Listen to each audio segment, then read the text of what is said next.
عمر تیری غداری سے ڈر لگتا ہے، تیری بے وفائی سے ڈر لگتا ہے، کہیں ایسا نہ ہو کہ میں پانی پینے لگوں اور پانی پیتے ہی تو گردن پر دھوکے سے تلوار مار دے۔ تیرا کیا بھروسہ، جبکہ جانتا ہے کہ مسلمان کبھی غداری نہیں کرتا، لیکن اس نے غصہ دلایا حضرت عمر کو، کہا عمر ڈر لگتا ہے تیری غداری سے، ایسا نہ ہو کہ میں نے پانی پینے کی خواہش ظاہر کی اور میں پانی پینے لگوں اور پانی پی بھی نہ سکوں اور تو اپنی تلوار سے میری گردن اڑا دے۔ حضرت عمر مسکرا کر کہتے ہیں کہ آئے ہر مزان، مسلمان غدار نہیں ہوتا، مسلمان بے وفا نہیں ہوتا، اور سن مسلمان وعدہ خلافی بھی نہیں کرتا۔ میں تجھ سے وعدہ کرتا ہوں کہ جب تک تو اس پانی کو پی نہیں لے گا جو تیرے ہاتھ میں ہے، میں تیری گردن پہ تلوار نہیں چلاؤں گا۔ آئے ہرمزان، جب تک تو اس پانی کو پی نہیں لے گا جو تیرے ہاتھ میں ہے، میں تیری گردن پہ تلوار نہیں چلاؤں گا۔ اور تو جانتا ہے کہ مسلمان کبھی وعدہ خلافی نہیں کرتا۔ یہی تو وہ سننا چاہتا تھا، یہی جملے تو وہ عمر کی زبان سے نکلوانا چاہتا تھا۔ جیسے ہی حضرت عمر فاروق نے یہ کہا کہ جب تک تو اس پانی کو پی نہیں لے گا جو تیرے ہاتھ میں ہے، میں تیری گردن پہ تلوار نہیں چلاؤں گا، اس نے یہ سنتے ہی مسکرانے لگا، کھلکھلا کر ہنسنے لگا اور کہنے لگا کہ عمر، میں جانتا ہوں کہ مسلمان کبھی وعدہ خلافی نہیں کرتا، میں جانتا ہوں کہ مسلمان کبھی جھوٹ نہیں بولتا، میں یہ بھی جانتا ہوں کہ مسلمان کبھی اپنی بات سے پیچھے نہیں ہٹتا۔ ابھی ابھی آپ نے وعدہ کیا ہے کہ جب تک تو اس پانی کو پی نہیں لے گا جو تیرے ہاتھ میں ہے، میں تیری گردن پہ تلوار نہیں چلاؤں گا۔ آئے عمر، پانی میں پیوں گا ہی نہیں۔ اس نے وہ پانی کا پیالہ اٹھا کر زمین پر پٹک دیا اور پانی پیالے سمیت پھینک دیا اور کہا عمر، ابھی ابھی وعدہ کیا ہے آپ نے کہ جب تک تو اس پانی کو پی نہیں لے گا جو تیرے ہاتھ میں، میں تیری گردن پہ تلوار نہیں چلاؤں گا۔ میں پانی پیوں گا ہی نہیں، نہ میں پانی پیوں گا اور نہ تیری تلوار میری گردن پر چلے گی۔ اور میں جانتا ہوں کہ مسلمان کبھی وعدہ خلافی نہیں کرتا۔ بھائی انسانیت کی اے بچوں، یا تو چلے جاؤ یا بیٹھ جاؤ، یا تو جاؤ یہاں سے یا پھر بیٹھے رہو۔ انسانیت کو ہم 3 پارٹس میں ڈیوائیڈ کر سکتے ہیں، 3 قسموں میں تقسیم کر سکتے ہیں انسانیت کو۔ انسانیت کی پہلی قسم مومن، انسانیت کی دوسری قسم کافر۔ انسانیت کی پہلی قسم مومن، اہل ایمان، اور انسانیت کی دوسری قسم کافر، اور انسانیت کی تیسری قسم نہ مومن نہ کافر، بیچ میں، جس کو ہم کہہ سکتے ہیں منافق۔ اس کا پتہ ہی نہیں چلتا ہے کہ ہم میں ہے یا ان میں ہے۔ وہ آپ کے پاس آئیں گے تو آپ جیسی بات، ہمارے پاس آئیں گے تو ہم جیسی بات۔ ان کے بارے میں اللہ نے ان کی ایک پہچان بتائی ہے، بیچ والوں کی، منافقوں کی۔ وہ پہچان کیا ہے؟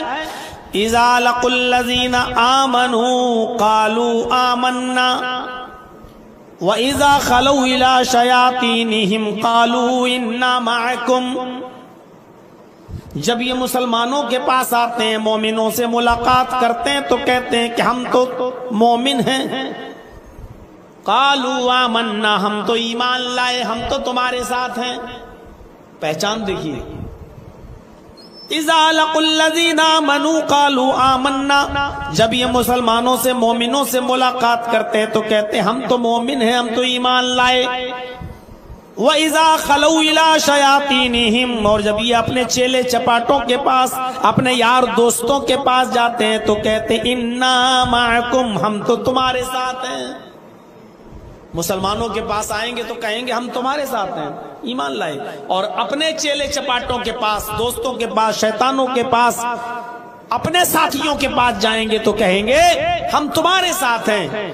انما نحن مستہزئون، ہم تو ان سے مذاق کر رہے تھے، یعنی ہم مسلمانوں سے جو کہہ رہے تھے کہ ہم تمہارے ساتھ ہیں، ہم تو مذاق کر رہے تھے ان سے، ہم تو اصل میں تمہارے ساتھ ہیں۔ یہ انسانیت کی سب سے خطرناک قسم ہے، کیونکہ مومنوں سے کوئی خطرہ نہیں ہے اور کافروں سے بھی کوئی خطرہ نہیں ہے، وہ کافر ہیں، ہمیں ان سے کیا خطرہ ہے؟ ہوشیار ہیں ہم، یہ کافر ہے، ہمیں کبھی بھی دھوکہ دے سکتا، یہ ہم ان سے ہوشیار تو ہیں، لیکن منافق چونکہ ہمارے ساتھ اٹھتا بیٹھتا ہے اس لیے ہم اس سے ہوشیار نہیں رہتے ہیں، ہم اس کو اپنا ہمدرد سمجھتے ہیں، اور یہ اندر ہی اندر سے ہمیں کھوکھلا کرتا ہے، اندر ہی اندر سے ہمیں دیمک کی طرح چاٹتا ہے، اندر ہی اندر سے ہمیں رسوا اور ذلیل کرنے کی پلاننگ کرتا ہے، اس لیے اس سے ہم ہوشیار نہیں رہ پاتے ہیں۔ پہلے رکوع میں سورہ بقرہ کے پہلے رکوع میں اللہ نے کافروں کا اور مومنوں کا دونوں کا ذکر کر دیا، اور منافقوں کا ذکر الگ سے دوسرے رکوع میں کیا۔ پہلا رکوع پڑھیے آپ، اہل ایمان کا ذکر پہلے رکوع میں اور کافروں کا بھی ذکر پہلے رکوع میں۔ الف لام میم ذالک الکتاب لا ریب فیہ ھدی للمتقین الذین یؤمنون بالغیب ویقیمون الصلاة ومما رزقناہم ینفقون۔ یہ کتاب بلا شک و شبہ درست ہے، اس کتاب کے اندر شک و شبہ کرنے کی کوئی گنجائش نہیں، یعنی قرآن۔ ھدی للمتقین، اللہ سے ڈرنے والوں کے لیے ہدایت ہے، اللہ سے ڈرنے والوں کے لیے اس سراپا ہدایت بن کر نازل کی گئی قرآن۔ الذین یؤمنون بالغیب، ان لوگوں کے لیے یہ کتاب ہدایت ہے، ان متقیوں کے لیے جو غیب پر ایمان رکھتے ہیں۔ غیب پر ایمان رکھنے کا مطلب جو چھپی ہوئی چیزوں پر ایمان رکھتے ہیں۔ چھپی ہوئی چیزوں پر ایمان لانے کا مطلب سمجھتے ہیں نا، جنت دیکھی نہیں لیکن ایمان ہے، ہم نے جہنم دیکھی نہیں لیکن پھر بھی ہم مانتے ہیں، اللہ کو ہم نے اور آپ نے دیکھا نہیں لیکن پھر بھی ہمارا اور آپ کا ایمان اللہ پر ہے، فرشتوں کو ہم نے اور آپ نے دیکھا نہیں لیکن پھر بھی ہمارا اور آپ کا ایمان فرشتوں پر ہے، تقدیر ہم نے اور آپ نے دیکھی نہیں، کل کیا ہوگا ہمارے ساتھ، پرسوں کیا ہوگا ہمارے ساتھ، ایک سال کے بعد کیا ہوگا ہمارے ساتھ ہمیں نہیں معلوم، لیکن اچھی اور بری تقدیر پر ہمارا ایمان ہے کہ جو کچھ بھی ہوا ہے میرے ساتھ وہ ہماری تقدیر میں لکھا ہوا تھا، ہماری قسمت میں لکھا ہوا تھا، اس پر ہمارا ایمان ہے۔ تو الذین یؤمنون بالغیب کا مطلب یہ ہے جو چھپی ہوئی چیزوں پر ایمان رکھتے ہیں، جو چھپی ہوئی چیزوں کو تسلیم کرتے ہیں، جو غیب کی چیزیں چھپی ہوئی چیزیں جو ان پر ایمان رکھتے ہیں۔ والذین یقیمون الصلاۃ، اور جو پابندی کے ساتھ نماز قائم کرتے ہیں۔ وَمِمَّا رَزَقْنَاهُمْ يُنْفِقُونَ، اور ہم نے جو رزق اتارا ہے، ہم نے ان کو جو روزی دی ہے اس میں سے یہ اللہ کی راہ میں خرچ کرتے ہیں، اللہ کی راہ میں دیتے ہیں۔ دیکھیے مومنوں کا ذکر ہو رہا ہے، مومنوں کا، اور جو ہم نے ان کو رزق دیا اس میں سے یہ خرچ کرتے ہیں۔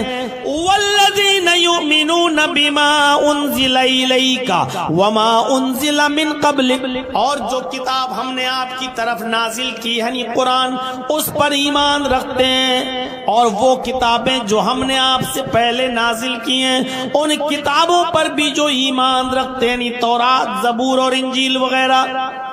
وَبِالْآخِرَةِ هُمْ يُوقِنُونَ، اور جو آخرت کے دن پر یقین رکھتے ہیں، جو آخرت کے دن کی اوپر یقین کامل ہے جن کا۔ اتنی چیزیں بیان کرنے کے بعد اللہ رب العالمین نے فرمایا اولئک علی ھدی من ربہم واولئک هم المفلحون، یہی وہ لوگ ہیں جو اپنے رب کی ہدایت پر ہیں۔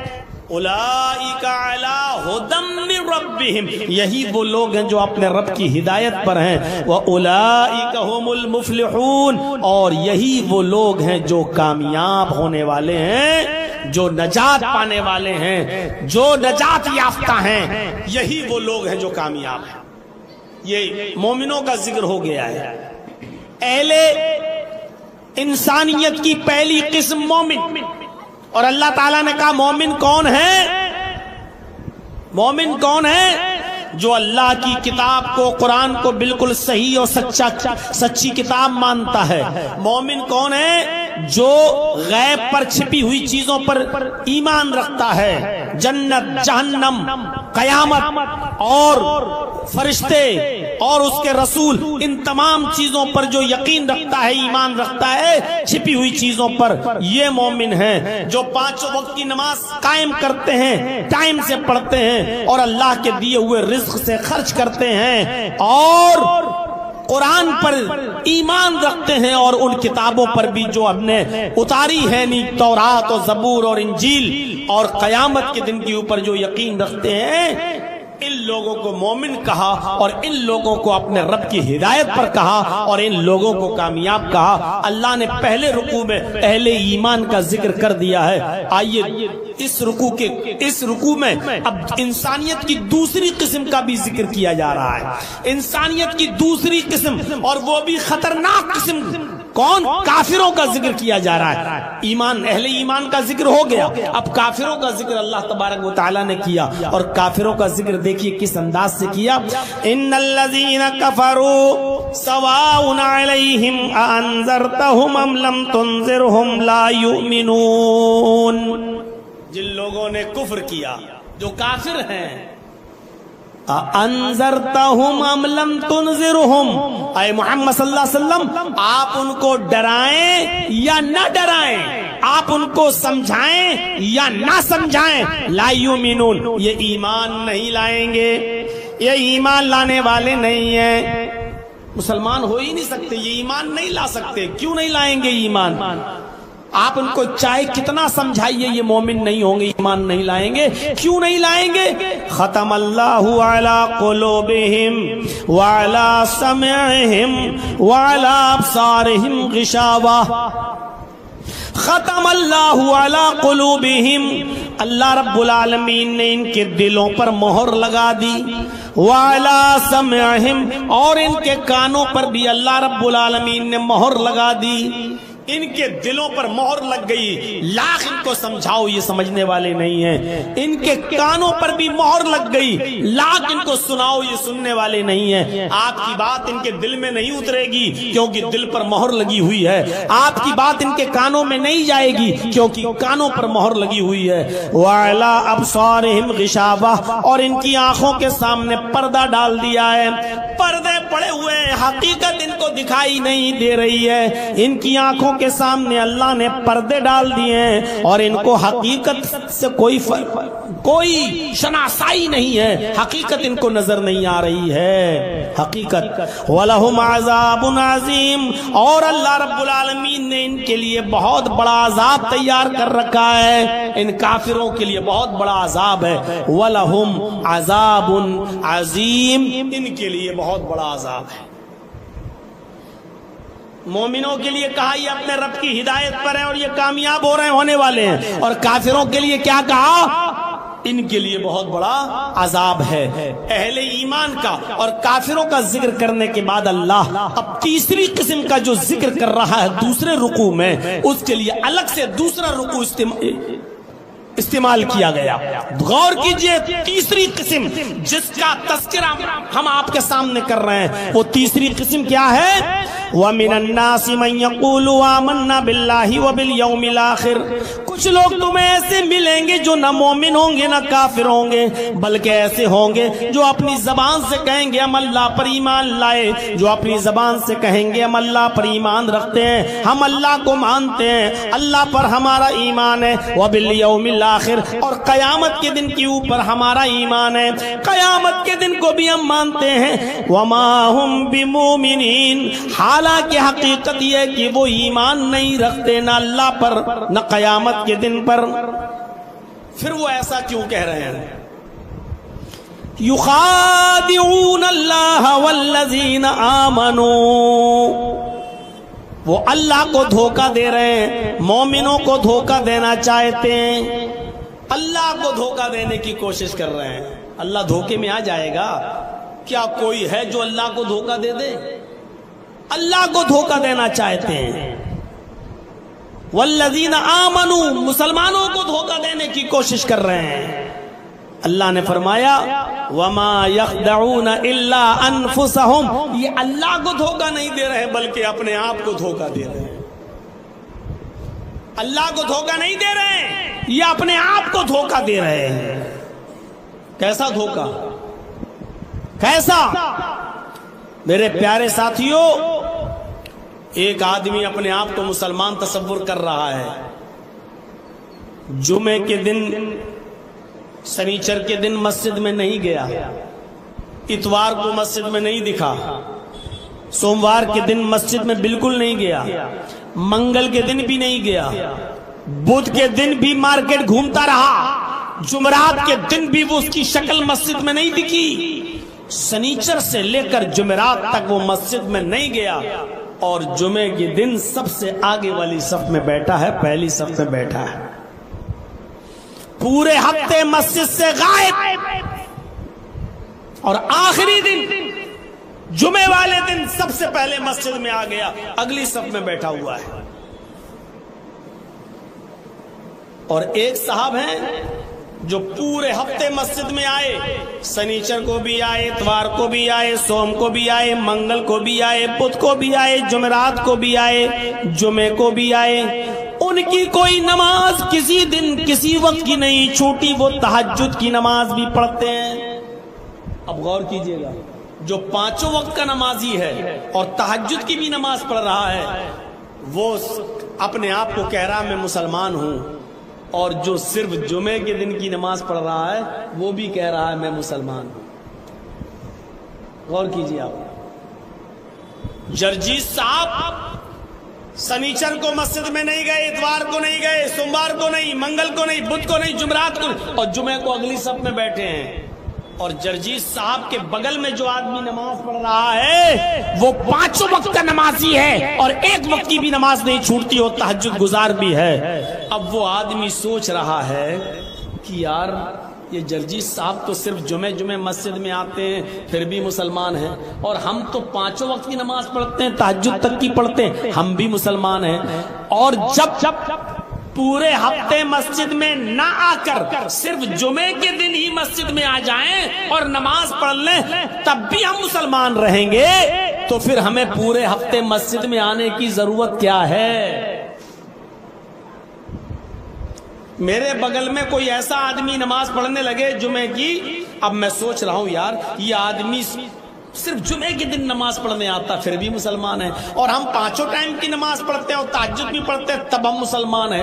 اگر ایک ٹائم کی نماز صرف جمعے کے دن مسجد میں آ جانے سے ہمارا اسلام باقی ہے، ہمارا ایمان باقی ہے، ہم پکے مسلمان بن سکتے ہیں، تو ہمیں پانچوں وقت کی نماز پڑھنے کی کیا ضرورت ہے؟ ہمیں تہجد کی نماز میں اٹھنے کی کیا ضرورت ہے؟ ہمیں سردیوں میں ٹھنڈے پانی سے وضو بنانے کی کیا ضرورت ہے؟ میرے بھائیوں، اب ہم یہ سوچ رہے ہیں ہمیں کیا ضرورت ہے؟ جب یہ آدمی صرف جمعے کے دن نماز پڑھ کر مسلمان ہے تو پھر ہمیں بھی جمعے نماز پڑھ لینا چاہیے، ہمیں پانچوں وقت کی کیا ضرورت ہے؟ ہم دھوکے میں آ رہے ہیں، لیکن جو سچا مسلمان ہوگا وہ کبھی دھوکے میں نہیں آئے گا، جو پکا مسلمان ہوگا وہ کبھی دھوکے میں نہیں آئے گا۔ وہ کیا کہے گا؟ ارے صاحب تم اپنی قبر میں جاؤ گے، میں اپنی قبر میں جاؤں گا، تمہیں اپنا حساب کتاب دینا ہے، مجھے اپنا حساب کتاب دینا ہے، ہم تمہاری قبر میں نہیں جائیں گے اور تم ہماری قبر میں نہیں جاؤ گے، تمہیں اپنے کرموں کا حساب و کتاب دینا ہے اور مجھے اپنے کرموں کا حساب و کتاب دینا ہے۔ وہی چیز اللہ رب العالمین نے فرمائی، جو پکا اور سچا مسلمان ہوگا وہ دھوکے میں نہیں آئے گا۔ یہ اللہ کو دھوکہ دے رہا ہے، سوچ رہا کہ اللہ دھوکے میں آ جائے گا، دیکھ اے اللہ سنیچر کو نہیں آیا، اتوار کو نہیں، سوموار کو نہیں، منگل کو نہیں، بدھ کو نہیں، جمعرات کو، لیکن جمعے کو آ گیا، دیکھ میں مسلمان ہوں، میں جمعے کو۔ اللہ کو دھوکہ دینے کی کوشش کر رہے ہو، پکے اور سچے مسلمانوں کو دھوکہ دینے کی کوشش کر رہے ہو، نہیں۔ اللہ نے کہا وَمَا يَخْدَعُونَ إِلَّا أَنفُسَهُمْ، یہ اپنے آپ کو دھوکہ دے رہا ہے، اللہ کو نہیں، مومنوں کو نہیں، اپنے آپ کو دھوکے میں رکھا ہوا ہے۔ یہ سمجھ رہا ہے کہ لوگ ہمیں مسلمان سمجھ رہے ہیں، جبکہ اللہ کے رجسٹر میں یہ آدمی مسلمان نہیں ہے۔ میرے پیارے ساتھیوں، ہمیں اور آپ کو غور کرنا چاہیے، اور سوچنا چاہیے کہ ہم انسانیت کی سب سے زیادہ خطرناک قسم میں تو داخل نہیں ہیں. کہیں ایسا تو نہیں کہ ہم اپنی زبان سے کہتے ہیں کہ ہم اللہ کو مانتے ہیں اور قیامت پر ہمارا ایمان ہے اور ہم مومن نہ ہوں, کیونکہ اللہ نے یہ کن لوگوں کے بارے میں کہا ہے. بہت سے لوگ ہیں جو کہیں گے ہم اللہ پر ایمان لائے, ہم قیامت کے دن پر ایمان لائے, لیکن وہ مومن نہیں ہوں گے. یہ اللہ کو دھوکہ دے رہے ہیں, یہ مومنوں کو دھوکہ دے رہے ہیں. وما يخدعون الا انفسهم, حالانکہ یہ اپنے آپ کو دھوکہ دے رہے ہیں. وما يشعرون, اور ان کو پتہ نہیں کہ یہ کس کو دھوکہ دے رہے ہیں. وما يشعرون, ان کو اس بات کا علم نہیں کہ یہ کس کو دھوکہ دے رہے ہیں.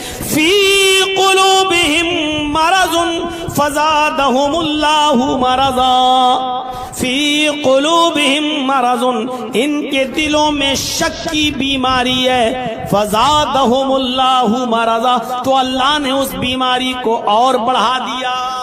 شک کی بیماری ہے, پتہ نہیں, نماز نہیں پڑھیں گے قبر میں عذاب ہوگا, یہ نہیں کریں گے تو قبر میں عذاب, پتہ نہیں قبر میں عذاب ہوتا بھی ہے یا نہیں ہوتا. مریں گے تب دیکھا جائے گا. ہمارے سامنے کتنے لوگ مر جاتے ہیں, کتنے لوگوں کو قبر میں دفن کیا جاتا ہے. کہاں کسی قبر سے چیخنے اور چلانے کی آواز آتی ہے؟ اگر قبر میں عذاب ہوتا ہے تو کسی کے رونے اور چیخنے کی آواز کیوں نہیں آتی ہے؟ پتہ نہیں عذاب ہوتا بھی ہے یا نہیں ہوتا. یہ ملا مولوی ایسے ہی چلاتے پھرتے ہیں, ان کے دلوں میں بیماری ہے شک کی. اسی وجہ سے یہ نیک عمل, اچھے عمل نہیں کر رہے ہیں. کیوں؟ فی قلوبہم مرض, ان کے دلوں میں بیماری ہے. فزادہم اللہ مرضا, تو اللہ نے اس شک کی بیماری کو اور بڑھا دیا ہے. کرتے رہو شک, مرتے رہو اس بیماری میں اور زیادہ. میرے بھائیوں, انسانیت کی اس تیسری خطرناک قسم کا نام ہے منافق. تیسری خطرناک قسم کا نام ہے منافق. اور اللہ کے نبی جناب محمد رسول اللہ صلی اللہ علیہ وسلم نے اس کی پہچان یہ کہہ کر اور بڑھا دی ہے, اور بتا دی ہے کہ ایسا شخص اس کے اندر 3 چیزیں پائی جائیں گی. تب آپ یقین کر لینا کہ یہ پکا منافق ہے. اور وہ 3 چیزیں کیا ہیں؟ آیت المنافق ثلاث, 3 چیزیں جس کے اندر پائی جائیں گی وہ منافق. وہ کیا ہے؟ آیت المنافق ثلاث, 3 چیزیں بتائیں. پہلی چیز, اذا حدث کذب, جب وہ بات کرے گا تو جھوٹ بولے گا. مسلمانوں غور کرنا, یہ صفت ہمارے اندر پائی جاتی ہے یا نہیں پائی جاتی؟ اذا حدث کذب, جب وہ بات کرے گا تو جھوٹ بولے گا. پہلی چیز. وَإِذَا وَعَدَ أَخْلَفَ, جب وعدہ خلافی, جب کسی سے وعدہ کرے گا تو وعدہ خلافی کرے گا, اس وعدے کو پورا نہیں کرے گا. یہ دوسری صفت. اور تیسری صفت, وَإِذَا اؤْتُمِنَ خَانَ, جب اس کے پاس امانت رکھی جائے گی تو امانت میں خیانت کرے گا. یہ تیسری صفت اس کے اندر پائی جائے گی. ان 3 صفتوں کے علاوہ اللہ کے نبی صلی اللہ علیہ وسلم نے فرمایا, اربع من کن فیہ کان فیہ خصلۃ من النفاق. اللہ کے نبی نے فرمایا 4 چیزیں جس کے اندر پائی جائیں گی. ایک حدیث میں 3 اور ایک حدیث میں 4. اس میں وَإِذَا خَاصَمَ فَجَرَ بھی آیا ہے, جب وہ کسی سے لڑے گا, جھگڑا کرے گا تو گالی دے گا, فسق و فجور بکے گا, منہ سے الٹے سیدھے اور گالی والے جملے استعمال کرے گا. اللہ کے نبی صلی اللہ علیہ وسلم نے فرمایا کہ 4 چیزیں جس کے اندر پائی جائیں گی. ایک حدیث میں 3 اور ایک حدیث میں 4. اور ایک بات یاد رکھیے گا, جس حدیث کے اندر اللہ کے نبی نے 3 چیزیں بتائیں کہ 3 چیزیں جس کے اندر پائی جائیں گی, 3 چیزیں وہ پکا منافق ہوگا. ان تینوں میں سے اگر ایک چیز پائی گئی تو 1/3 منافق, 2 چیزیں پائی گئی تو 2/3 منافق, اور تینوں چیزیں پائی گئی تو پکا منافق. اور اللہ کے نبی نے فرمایا وَإِنْ صَامَ وَصَلَّى وَزَعَمَ أَنَّهُ مسلم, اگرچہ وہ کتنا بھی بڑا روزے دار ہو اور کتنا ہی وہ نمازیں پڑھتا ہو اور اپنے آپ کو کتنا بڑا مسلمان سمجھتا ہو, اس کے مسلمان سمجھ لینے سے, اس کی نمازیں پڑھ لینے سے, اس کا روزے دار ہو جانے سے کوئی فرق نہیں پڑتا ہے. اس کے روزے کسی کام کے نہیں, اس کی نمازیں کسی کام کی نہیں, اس کا اچھا عمل کسی کام کا نہیں, اگر یہ 3 چیزیں اس کے اندر پائی جا رہی ہیں تو. وہ 3 چیزیں کیا ہیں؟ پہلی چیز اذا حدث کذب, جب بات کرے گا تو جھوٹ بولے گا. آج جھوٹ ہماری رگ رگ میں پڑا ہوا ہے. چھوٹی سی دکان بھی اگر ہم چلاتے ہیں تو بغیر جھوٹ کے نہیں چل سکتی آج ہماری. اور آپ کو بہت بڑی بات ہو گئی دکان. آئیے رمضان کے مہینے میں جتنا چندہ کرنے والے جاتے ہیں مدرسوں کا, غور کرو. ہم لوگ دیکھتے ہیں یو پی میں بھی چندہ کرنے آتے ہیں لوگ, اور مدرسوں کا چندے میں بھی کیا کہیں گے, ہمارے مدرسے میں 300 بچے باہر کے پڑھتے ہیں. میں نے خود ایسے لوگوں کے اعلانات سنے ہیں جن کے مدرسوں میں میں جا چکا ہوں جہاں 50 بچے بھی باہر کے نہیں ہیں, لیکن پھر بھی مدرسے کا چندہ کرنے والا مچند اعلان کر کے کہتا ہے کہ ہم ایسے مدرسے سے آئے ہیں, ہمارے ہاں 300 بچے پڑھتے ہیں جن کے قیام و طعام کا انتظام مدرسہ کرتا ہے, خود اٹھاتا ہے, مدرسہ ان کا کفیل ہے, ذمہ دار ہے. کبھی کبھی اعلان سن کر مجھے ہنسی آ جاتی ہے, چھپاتا ہوں, لیکن کیا کہیں, ان کو پکڑ بھی نہیں سکتا, ان کو بے عزت بھی نہیں کر سکتا. اگر ان کے اوپر گرفت کر لی جائے, پکڑ لیا جائے تو بیچارے یہ مدرسے پھر بند ہونے کی کگار پہ آ جاتے ہیں. میرے بھائیوں, ایک اچھا کام کرنے والے لوگ جو دین کا دینی مدرسے چلاتے ہیں, اس پر بھی جھوٹ بول کے چندہ لیا جا رہا ہے. پھر آپ دکان چلانے والوں پر کیا اعتبار کریں گے اور کیا بھروسہ کریں گے؟ آپ تصور کریں, آپ جھوٹ آج ہماری رگ رگ میں سما چکا ہے. اور اللہ کے نبی کہتے ہیں چاہے کتنا نمازیں پڑھ لو اور چاہے کتنے, وَإِنْ صَامَ, روزے دار ہو, وَصَلَّى, نمازی بن جاؤ, وَزَعَمَ أَنَّهُ مسلم, اور اپنے آپ کو پکا مسلمان سمجھنے لگو, لیکن تمہارے سمجھنے سے اور تمہارے نماز پڑھنے اور روزہ رکھنے سے کچھ نہیں ہوگا. 1/3 منافق. یہ نفاق ہمارے اندر رچ گیا اور بس گیا. ہم ذرا تصور کریں, امام احمد ابن حنبل کے استاذ اپنا واقعہ بیان کرتے ہیں, اور یہ واقعہ طبقات حنابلہ کے اندر آپ کو ملے گا.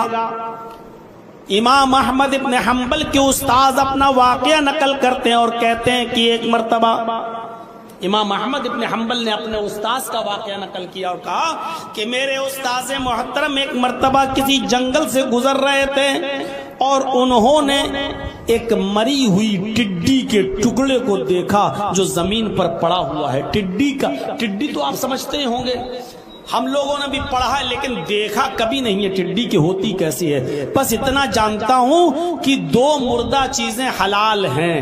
اللہ کے نبی صلی اللہ علیہ وسلم نے 2 مردہ چیزوں کو حلال قرار دیا ہے, ایک مچھلی اور ایک ٹڈی. اب وہ ٹڈی کی شکل کیا ہوتی ہے وہ مجھے بھی نہیں معلوم, لیکن ٹڈی کا ٹکڑا مرا ہوا پڑا تھا زمین پر, اور ایک چیونٹی اس ٹڈی کے ٹکڑے پر سوار تھی اور اس کو کھینچنے کی کوشش کر رہی تھی کہ کھینچو, لیکن وہ کھینچ نہیں پا رہی تھی کیونکہ ٹڈی کا ٹکڑا بڑا تھا اور چیونٹی کمزور, وہ بیچاری اس ٹڈی کے ٹکڑے کو کھینچ نہیں پا رہی تھی. امام احمد ابن حنبل کے استاذ کہتے ہیں کہ میں اس ٹڈی کے ٹکڑے پر چیونٹی کو دیکھتا رہا. تھوڑی دیر کے بعد میں نے دیکھا کہ اس چیونٹی نے اس ٹڈی کے ٹکڑے کو چھوڑ دیا.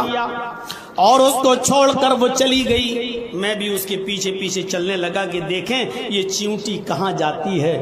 دیکھا وہ چیونٹی ایک بل میں ایک سوراخ میں چلی گئی.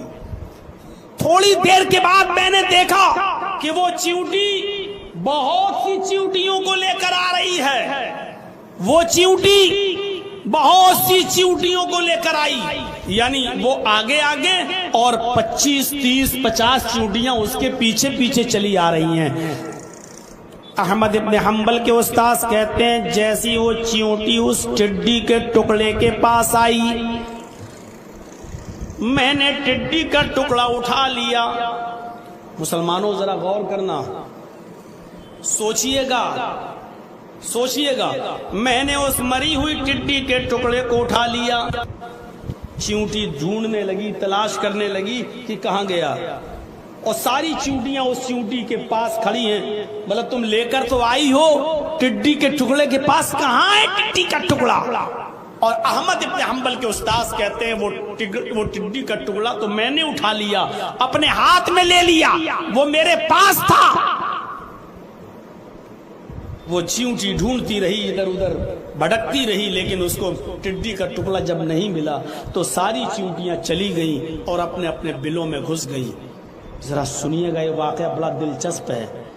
جب ساری چیونٹیاں چلی گئیں لیکن وہ چیونٹی نہیں گئی، پہلی والی جو مری ہوئی ٹڈی کے ٹکڑے پر چڑھی تھی وہ نہیں گئی، وہ اسی جگہ پر کھڑی رہی. اس کو توقع تھی، اس کو امید تھی کہ ہم نے تو دیکھا ہے ٹڈی کا ٹکڑا، آخر گیا کہاں؟ جب وہ چیونٹی وہیں رہ گئی اور ساری چیونٹیاں اپنے بلوں میں چلی گئیں تو احمد ابن حنبل کے استاذ کہتے ہیں میں نے پھر ٹڈی کا ٹکڑا اس چیونٹی کے پاس لا کر رکھ دیا.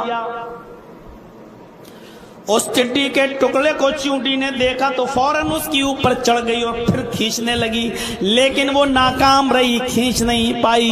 اس نے جلدی سے اس ٹڈی کے ٹکڑے کو چھوڑا اور پھر دوڑتی ہوئی بھاگتی ہوئی پھر وہ بل میں گئی اور پھر بل سے تمام چیونٹیوں کو لے کر پھر آئی.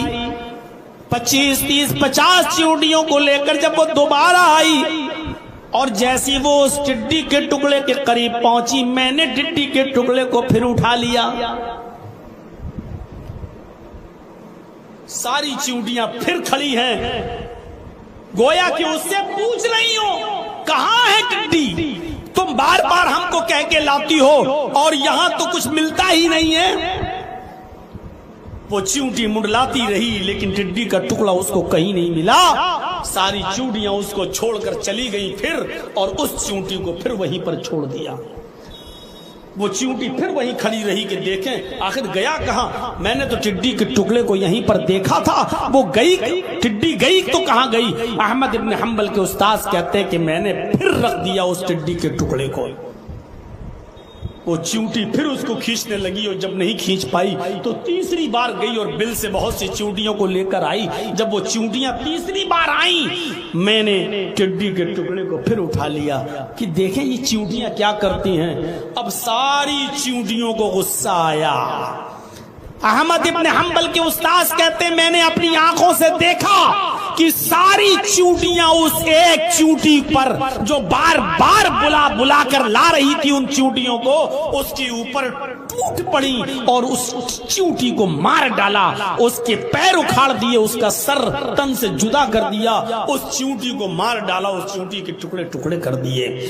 امام احمد ابن حنبل کے استاذ کہتے ہیں کہ ایک چیونٹی کی جان میری وجہ سے گئی.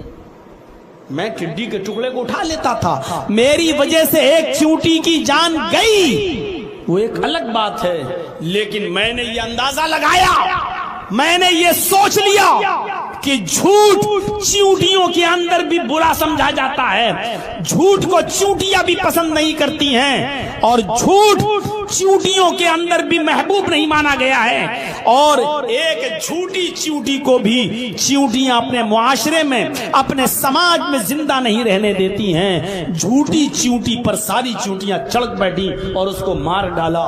نوجوانوں سوچو، میرے ساتھیوں سمجھو کہ ایک جھوٹ چیونٹیوں کے اندر بھی کتنا اتنا غلط ہے کہ چونٹیاں بھی کسی جھوٹی چونٹیوں کو اپنے سماج میں نہیں رہنے دیتی، لیکن ہمارے سماج میں تو جو جتنا بڑا جھوٹا ہوگا اتنا بڑا نیتا ہوگا ہمارے سماج میں، اور جو سب سے اچھا جھوٹ بول لے وہ سب سے بڑا نیتا مانا جائے گا۔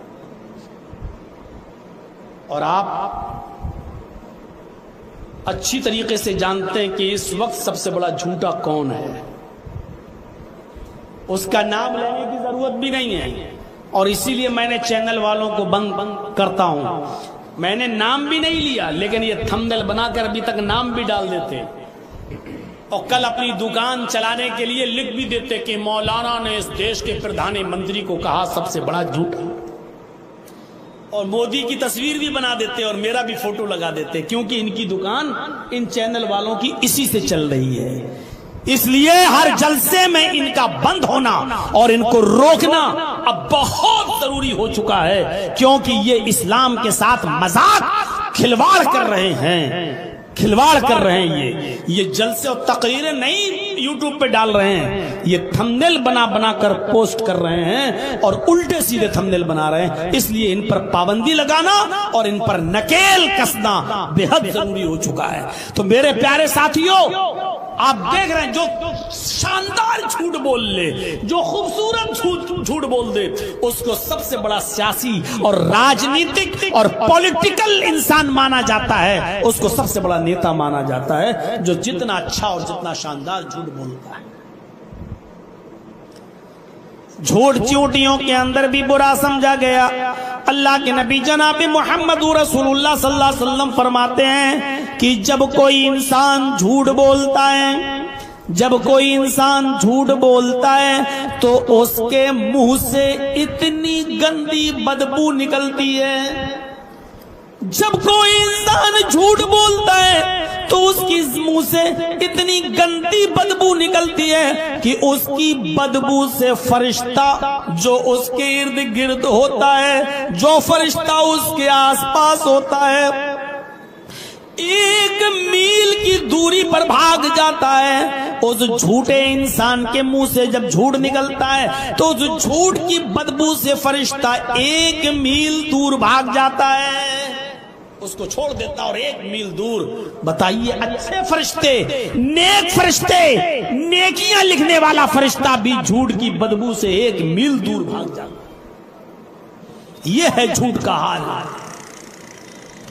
جھوٹ میرے بھائیوں، صرف اپنے 2 مسلمان بھائیوں کو اگر روٹھ گئے ہیں، ناراض ہیں، تو ان کو منانے کے لیے جھوٹ بولا جا سکتا ہے۔ جیسے آپ کہیں، ارے یار آپ کے فلاں آدمی سے ناراض ہیں، ارے یار وہ تو آپ کی بڑی تعریف کرتا ہے، وہ تو آپ کی بڑی بڑائیاں بیان کرتا ہے اور آپ اس سے ناراض ہیں۔ اور اس آدمی سے یہ کہیں کہ تم اس آدمی سے ناراض ہو، یہ آدمی تو آپ کی بہت تعریف کرتا ہے۔ یعنی دونوں کو بنانے میں اور قریب کرنے میں اگر جھوٹ بھی بولنا پڑے تو اللہ کے نبی صلی اللہ علیہ وسلم فرماتے ہیں کہ وہاں جھوٹ بولنا جائز ہے، وہاں جھوٹ بول کر تم ان لوگوں کو منا لو۔ لیس الکذاب الذی یصلح بین الناس، لوگوں کو منانے میں اور لوگوں کو ایک کرنے میں، لوگوں کو جوڑنے میں اگر جھوٹ بولنا پڑے تو وہاں جھوٹ بول دو۔ جھوٹ بولنے والے کو کذاب نہیں لکھا جائے گا، جھوٹا نہیں لکھا جائے گا۔ یہاں جھوٹ بولا جا سکتا ہے اگر کسی کو کسی سے منانا ہو تو، اور ایک جھوٹ اس وقت بولنا جائز ہے جب آپ کی بیوی ناراض ہو، یا بیوی کے لیے جھوٹ بولنا جائز ہے اس وقت جب اس کا شوہر اس سے ناراض ہو۔ دوستو، امید کرتا ہوں کہ آپ حضرات نے اس بیان کو پورا سنا ہوگا۔ بیان کیسا لگا کمنٹ میں ضرور بتانا، اور اپنے دوستوں اور رشتہ داروں کو شیئر ضرور کرنا۔ اللہ تعالی ہم سب کو اس بیان پر عمل کرنے کی توفیق عطا فرمائے۔ تو دوستو، پھر ملتے ہیں اگلی ویڈیو میں۔ جب تک اپنا خیال رکھیے، ہمیں دعاؤں میں یاد رکھیے۔ السلام علیکم ورحمۃ اللہ وبرکاتہ۔